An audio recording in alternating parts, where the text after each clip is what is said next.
America. The lake is nearly 50,000 acres with roughly 500 miles of shoreline.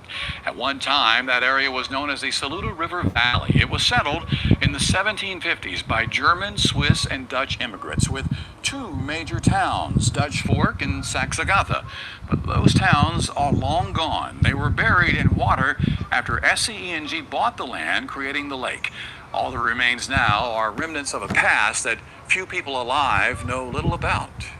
On any given day, you'll find Steve Franklin and John Baker on the waters of Lake Murray, searching for the past, one dive at a time.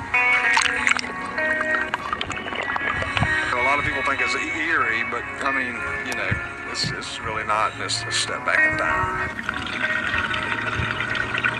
These two men have devoted hours discovering a forgotten time and place that sits at the bottom of this man-made lake. There are a lot of towns throughout the lake, a lot of old churches, schools, cemeteries. When SCE&G purchased the land to build Lake Murray, 75% of it was just a wooded area. The rest of the land consisted of 9 small towns and communities, home to nearly 5,000 residents. 90 years ago, in 1927, SCE&G paid to relocate them all and build new structures elsewhere. All that remains now are bits and pieces of the past, some big, some small. One of the bigger pieces is the old stone house. It was built in the 1800s. Despite its size, the murky water made it hard to find. When we found it, we actually swam through the front door and hit our heads on the back walls. But that was neat to be able to find that and see how it's still kind of preserved. I mean, we got all 4 walls and some of the rafters and the roof still. And because of that poor visibility, Steve and John rely on sonar to help in their discoveries. It gives them a clearer picture of what's on the surface nearly 200 feet down. One site that we dive a good bit is the old Wise Ferry Bridge that used to span across a river. What was cool we found recently was a stamp in the side of the structure, the supports that hold the bridge. It says 1911 when the bridge was built. Then we were dusting off some of the old concrete that support of the silt that had settled on it, and found a bunch of the construction workers' names that were struck. There are old roads. The roads are still quite identifiable. They're old dirt roads. At that time, I believe mostly traveled by horse and buggy. There probably weren't too many cars at that time. So the old roads are still pretty easily identifiable, especially on the side scan sonar. And that kind of helps leads us to where the old towns were.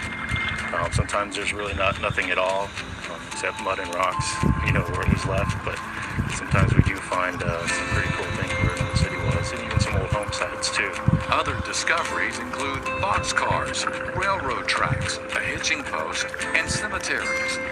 When SCE&G bought the land, they offered to move the dead, but most families decided to let their loved ones rest in peace. In all, more than 2,300 graves are at the bottom of Lake Murray. Most of the cemeteries are in the 1800s.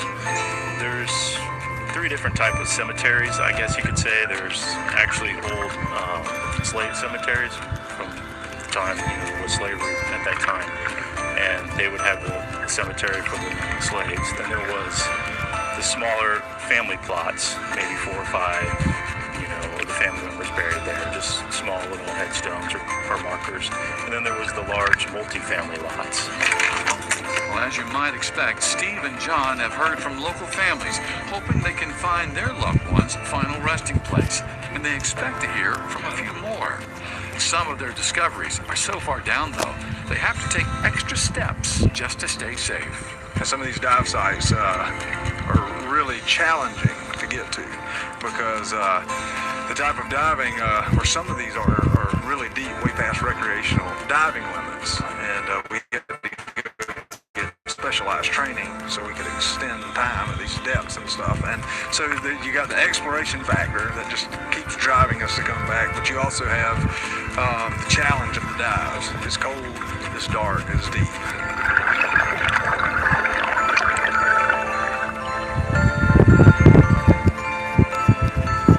Well, as you just heard in our story there, more than 2,300 graves are at the bottom of Lake Murray, but time has taken its toll on those final resting places. A little more than 20 years ago, the waters of Lake Murray were lowered, exposing the grave sites and the damage many of the graves have endured. For Susan Brown, her great-great-grandparents are buried there. She explains why her family decided to leave the graves where they were when NCENG bought the land.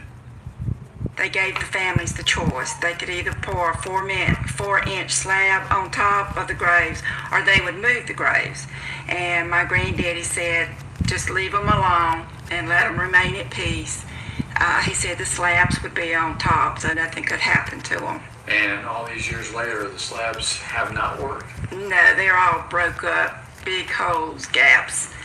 You know, they just crumbled. Well, Susan says she would like to see the water lowered one more time so descendants of those buried at the lake can then one final visit.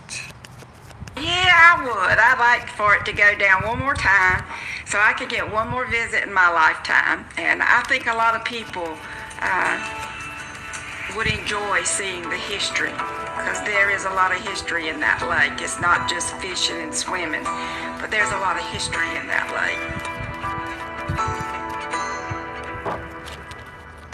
Sona Bello helped me take back my life.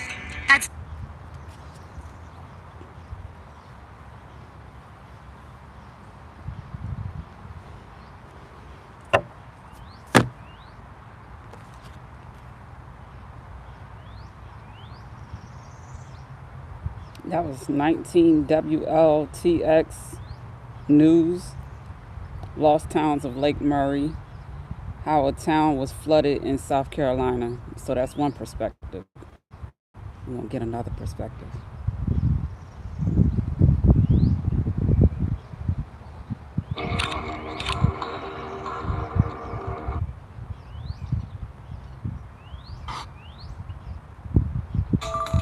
Lake Murray residents are used to lower lake levels every few years, but some locals haven't experienced one quite like this before. Our Rachel Ripp joins us in studio now with more on what they're seeing out there. Rachel, what's going on?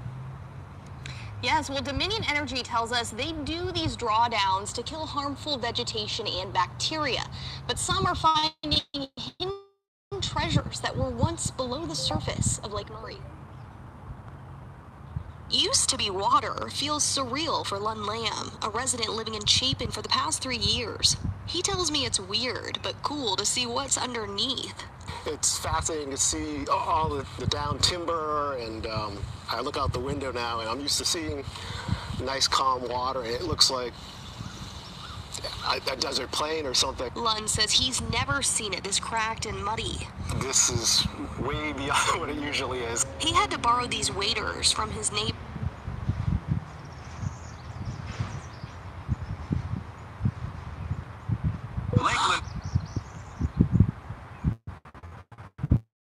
Lake Lanier is built on top of a drowned black community. Beneath Georgia's famous Lake Lanier. Oh, that's Lake Lanier.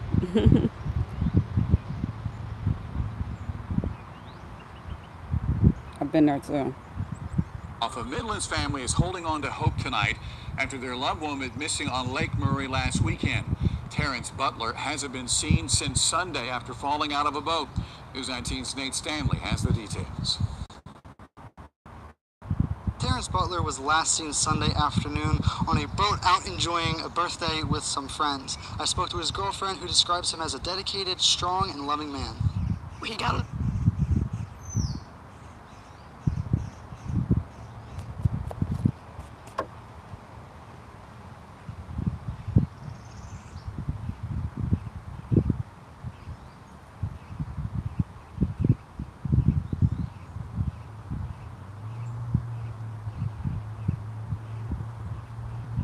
They flooded black and native communities to build a lake for rich white families, and they didn't even move the graves. In the 1920s, South Carolina approved the creation of Lake Murray. The plan was to build a hydroelectric dam, but it came at a cost. Over 5,000 people were forced off the land. The company said it was progress, But for the black and native families who lived there, it was destruction. Churches, schools, homes, and farms were buried beneath the water. Some families tried to hold on. They were flooded out. They didn't even move the graves. Cemeteries disappeared. Memories sank. The only church that was saved belonged to a white congregation, and it was moved by demand. Today, Lake Murray is full of vacation homes and jet skis. But beneath that water is a town no one remembers, because they were never supposed to. This wasn't just a lake, it was a burial. Follow for more stories they never taught in school.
Technology is so awesome. So supposedly, my phone overheated and made it disconnect. But I walked to my car and it gave my phone time to cool down. And then I logged back on with my iPad and it said, would you like to resume with your live? So I'm gonna save this since that happened. I wasn't expecting. I thought I lost it. And yeah, I'm gonna do our weekly energy forecast for this beautiful Monday, April 27th. I wanted to get out the house, take a quick walk, you know, get some fresh air, some sun, and it's really a beautiful day. You know, I'm glad I got out the house to do this, but I gotta get back to my desk because I got plenty of work that I need to get caught up on. All right, so go ahead and subscribe to the Empress Network at empressblack.com. And yeah, we got some exciting things coming out here in May. All right, till next time, peace and love.